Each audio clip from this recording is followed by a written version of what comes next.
ভোটের আগে শুক্রবার সকালেই মালদা শহরে জোরদার প্রচারে নামলেন ইংরেজবাজার বিধানসভা বামফ্রন্ট মনোনীত সিপিআইএম প্রার্থী অম্বর মিত্র। সকাল সকাল শহরের ১৫ ও ১৯ নম্বর ওয়ার্ডে জনসংযোগে নেমে পড়েন তিনি। দলীয় নেতাকর্মীদের সঙ্গে নিয়ে এলাকার অলিগলি, বাজার ও পাড়ার মোড়ে মোড়ে ঘুরে ভোটারদের সঙ্গে সরাসরি যোগাযোগ করেন বাম প্রার্থী। কোথাও হাত মেলানো, কোথাও কথা বলা। হ্যাঁ, নতুন ভোটার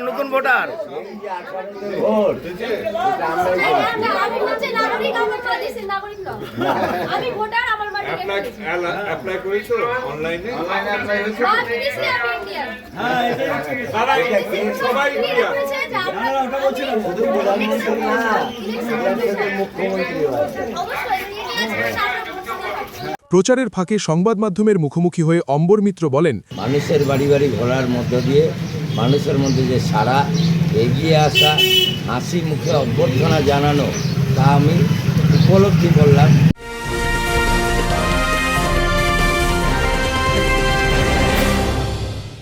উত্তর ২৪ পরগনা ও তার আশপাশের এলাকার মানুষের সেবায় ক্যাথ ল্যাবের মতো অত্যাধুনিক সুবিধা নিয়ে পরিষেবায় ব্রতী সারদা মাল্টি স্পেশালিটি হাসপাতাল। একই ছাদের তলায় মানুষ সাধারণ চিকিৎসা থেকে শুরু করে ২৪ ঘন্টা cath lab, MRI, CT scan, এনআইসিইউর মতো সুবিধা এবার থেকে পেয়ে যাবেন সারদা মাল্টি স্পেশালিটি হাসপাতালে। প্রয়োজনে যোগাযোগ করুন 033-2592-0730, 2593-0730, 2593-3562 ও 9331275635 নম্বরে। আমাদের ঠিকানা royal park, Kalyani expressway, Barrackpore, Kolkata ৭,১২১। সারদা মাল্টি স্পেশালিটি হাসপাতাল, পরিষেবাই হোক আমাদের মূল লক্ষ্য। অনেক মানুষ বলছেন আগের সরকার ভালো ছিল, জ্যোতি বসুর সরকার ভালো ছিল। এই যে অমিত শাহ বলছে যে ভোটার তালিকায় নাম না থাকলে দেশ থেকে তাড়িয়ে দেব, অনেক মানুষ বলছেন দেশটা অমিত শাহর বাপের না, দেশটা দেশবাসীর দেশ।